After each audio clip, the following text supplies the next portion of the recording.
Welcome back, ladies, to week 5 as we are going into costuming as our second aspect of dramaturgy. So, last week, I hope most of you all were present for the Zoom class when we read out the play. Of course, if you have any questions on that, feel free to message me. This week, we're going into our second aspect of dramaturgy. Remember, I said that for the majority of this term, you're going to be dramaturgs for this play that you've been working on. So this week we're going to go into costuming, which I hope is going to be exciting for some of you. Well, I would hope for all of you, but you know. So this class is almost kind of like a slideshow. It's like a show and tell. So don't worry too much about taking notes or anything like that. I just want you to see the concepts, be introduced to them, be introduced to different ideas of how things work as costuming goes, so that you could create your own things at the end of it. The whole point of this is so that you get to flex your creative muscles, so that you get to create something that is your own. Because I'm almost certain that in doing classes online, you don't get very many chances to make things that are your own. So for this, there are no right or wrong answers. It's really just what you receive from it and what you want to create. Whatever ideas you have, I want to see them, and you literally cannot go wrong once you follow the rough guidelines that I'm going to introduce you to in this presentation. So don't worry too much about taking notes or anything. Just look and observe and see, and be able to internalize that and put it into practice at the end. So without further ado, let's get into costuming, costume design. So of course, we learned that a costume designer is part of the production team. And all the members of the production team will work together to make sure that the aesthetic of the production looks good, basically. And of course, the costume designer may or may not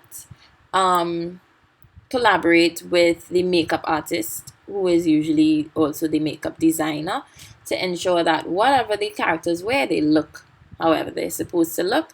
So today this week, you are going to be a dramaturg who's giving advice to the costume designer. Now remember, we spoke about the dramaturg being a research expert, or the person on the production team who's responsible for researching, so that they will find out all the things that are necessary for the background of the designs and the background of the script and all that jazz. So we are going to watch a little bit of a video, a little clip about how work is as a professional costume designer.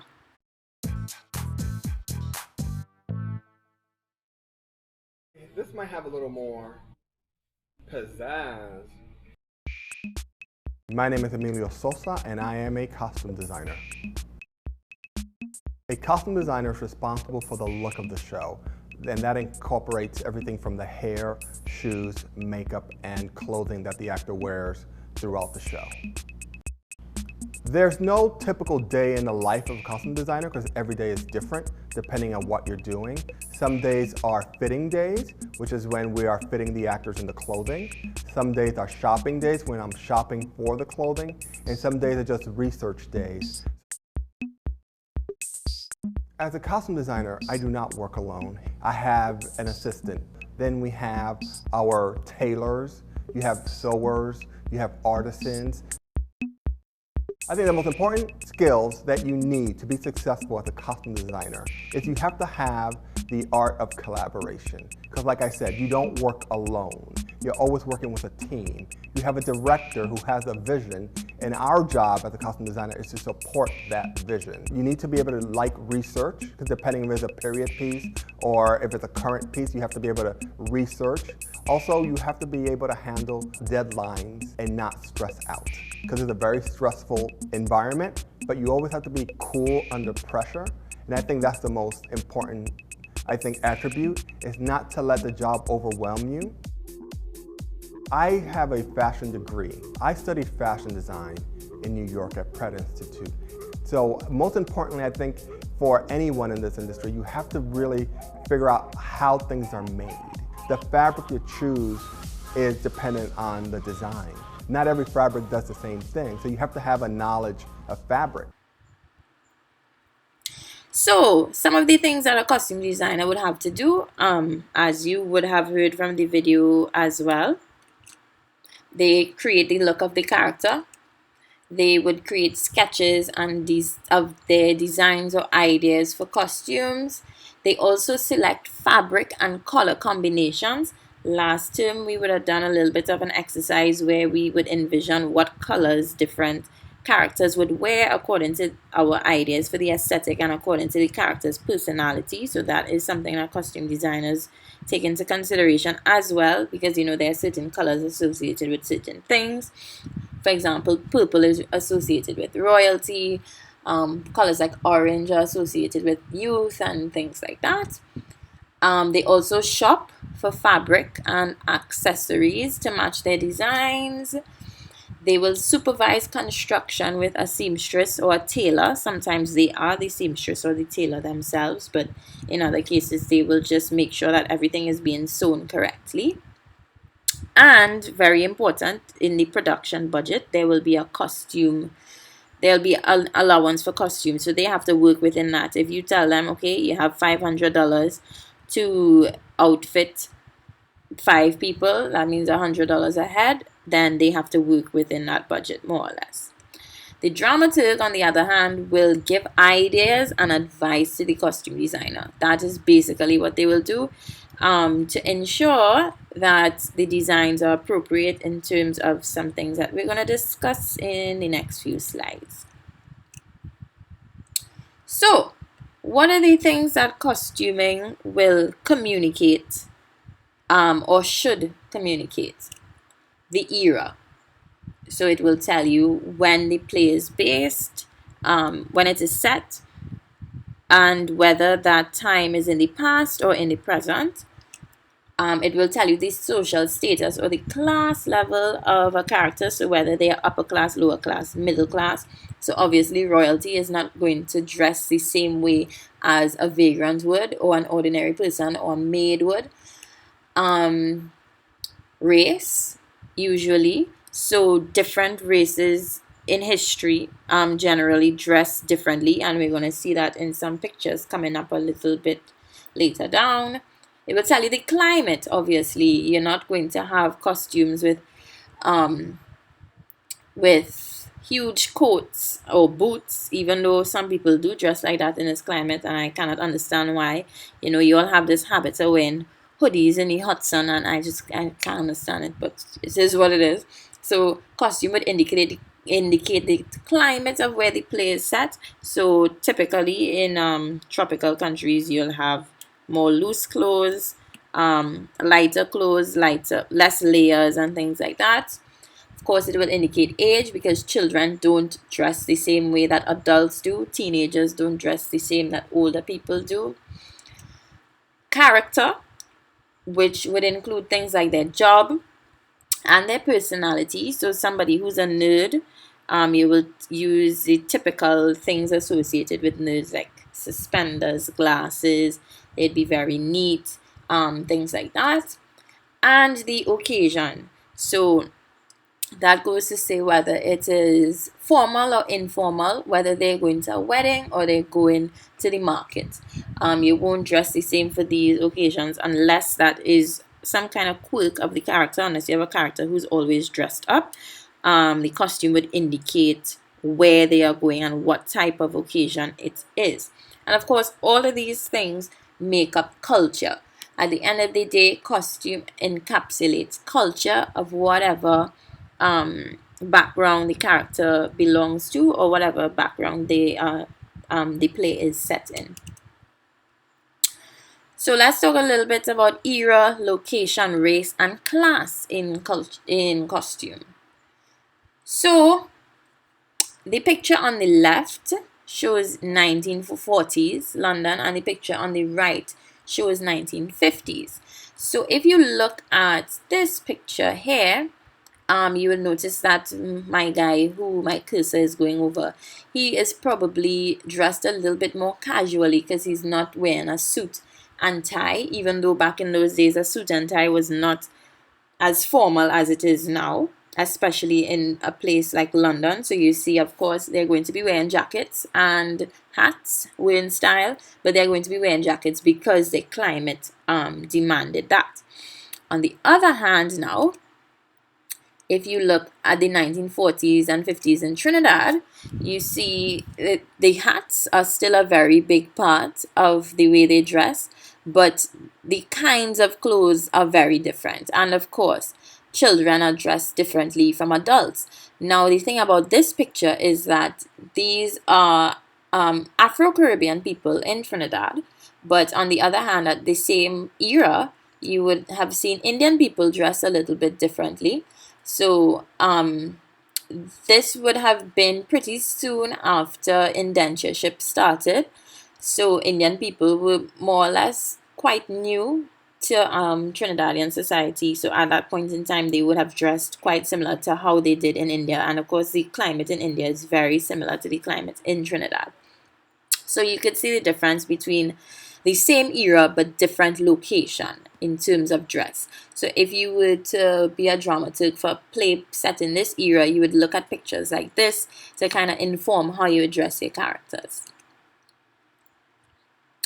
So now this is an actual stage play that was set in this era, and it is set in the Caribbean and in London, and things like the colors would also indicate the different settings. So if you look at this scene, this was in Jamaica. So this is on stage in London, but the setting was in Jamaica and in between Jamaica and London. And of course, again, so you see in light colors, bright colors. The hairstyles are a little bit different, quite conservative. Again, same play. So we're looking at the Caribbean. It's very vibrant, sort of lighter items of clothing, a lot of hats and things like that. Again, so different shoes and the kind of shoes we would probably wear nowadays. But on the other hand, in the same play, you see when they switch to the setting in London, which is a colder country, the items of clothing are completely different. And the colors are a bit more neutral, are a bit more dull because the climate also is more dull. The environment is more dull than the Caribbean is. So moving on to the 1970s. So this would have, you see, bell-bottom jeans are in style.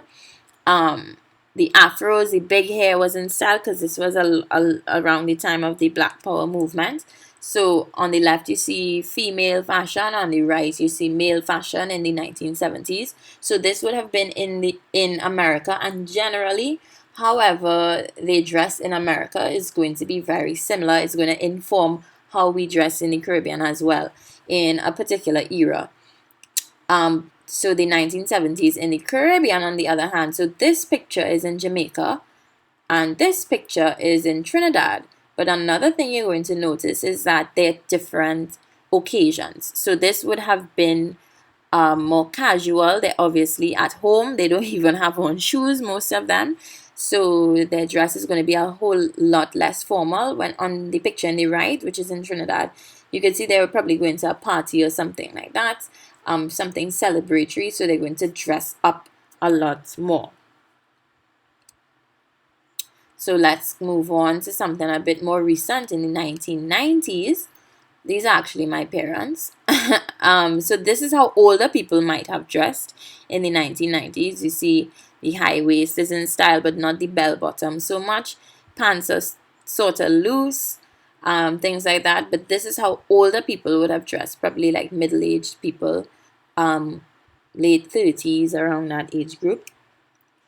When younger people probably would have dressed something more similar to this. And the thing about fashion is that it comes around. So a lot of these styles came back again recently, in the recent years. So things like the high top, the bright colors, the color block, the big gold chains, things like that. So this would have been in America. And of course, it was very heavily influenced by hip hop culture and stuff like that.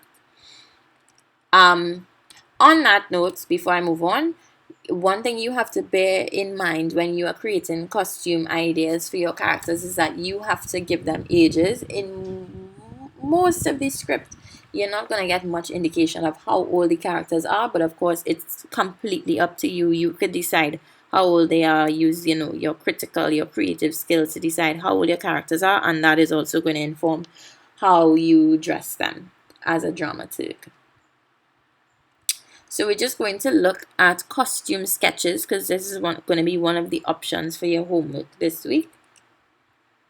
So these sketches are from a musical called The Wiz. So you just take a moment and look and see how sketches will translate into real life costumes on stage. So the sketches are of course flat, so you don't get to see a lot of things like the texture, but in a few slides later we'll get to see how a costume designer will indicate things like texture and more 3D effects through a sketch. So again, these are two characters, these sketches for them, and those are the costumes are actually on stage. And most times you will sketch after an actor has been cast, so you'll sketch according to their body type and things like that as well. So this is more or less a format for how sketches look. As I said, it's really up to you. There's no strict, hard and fast way to do it. But typically you'll have, I would hope that you'd have the character's name, and then you have some descriptions of whatever is most important, whatever you can't see just from it being a plain drawing. So you see the designer said here that the wig and color are the same. There's embroidery on the shoulder, that kind of thing. So you don't have to be a great artist to do these kinds of things at all. You just have to be able to really represent color and shape. So this is another one from The Wiz as well, the Tin Man. And yeah, so you see there's the character name on the top, and then some descriptions, or you might even have a sketch of it from a different angle. So now this gives a little depiction of how you'd be able to demonstrate what types of fabrics. You'd actually take samples of the fabrics from the fabric store and attach it to the designs. These are called swatches. These are called fabric swatches. So I'll be able to say, okay, these are the exact colors that this costume is going to appear in, and these are the details, the embroidery and stuff that is going to appear on it. So this is another way that you can do sketches. The next thing we're going to look at very briefly before I explain the homework is mood boards. So what is a mood board? You probably may not have heard of it before, but a mood board is basically a collage of anything visual that helps you to see an idea or a feeling about something. So a mood board can be digital or physical. So of course you can actually create a collage, cut and paste and stick things together on a piece of paper or on a board, a Bristol board, anything like that. Or it can be digital, so you can make a digital collage. There are actually programs, there's software that makes mood boards for you as well. So if you're able, then you could look into that too. So the sources, remember we always talk about primary and secondary research. The sources could be from anywhere.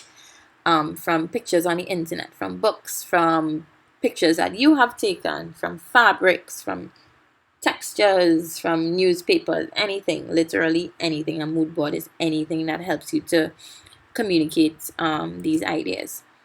And the nice thing about a mood board is that if you're not a person of many words, then a mood board is perfect because you don't actually have to describe anything. It just has to depict whatever concept, however you visualize something.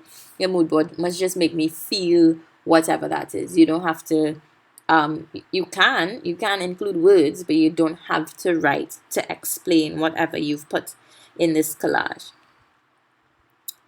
So the thing about a mood board, just like a sketch, is something that you're going to develop on later on. You don't just sketch a costume and leave it like that. You sketch a costume and then it goes into production. So a mood board is something that's going to inspire your ideas coming down the line. So this is an example of a mood board, and another thing is that they may include sketches as well. So you might have your own sketches or somebody else's sketches on a mood board. You see this person has some words that I guess will jump out at them. This, I believe, is cotton candy, which probably doesn't even have anything specifically to do with the design, but it helps the person to understand the kind of feeling and the kind of colors or the kind of textures that they want to be associated with this particular design. This is another mood board. So you see it's literal. This one is mostly, if not only, images from the internet. So it's just a collage to get you to feel the sense of a particular era. This is another mood board. I'm actually not sure what it was for, but obviously the person's inspiration was between indigenous people and then swimwear. So you see they also include colors. So these are the colors that will go along with the aesthetic of whatever they're doing. And I suppose the indigenous people's clothes also contain those colors. So that's why they decided to include it in this particular mood board. And you see the format really varies. You can do anything with it. That's the nice thing about a collage. You can make it your own. Another one here. So this one is very different. You see there are words like strong, self-reliant woman, hints of her past, and then there's a collection of photos. And look, there's a fabric swatch here as well to help you understand the textures associated. So it's literally just anything that helps to convey these ideas. Another one here. This one has a sketch as well. This one has pictures of objects, as well as call these things, accessories. There's a word. I suppose the character's name may have been Katerina. That's who they're designing for. So all that being said, what I want you to do for homework for me is probably, as you know by now, you're going to create sketches or a mood board, and or as in you can do as much as you want, but at least I want you to do either a sketch or a mood board of one female character and one male character.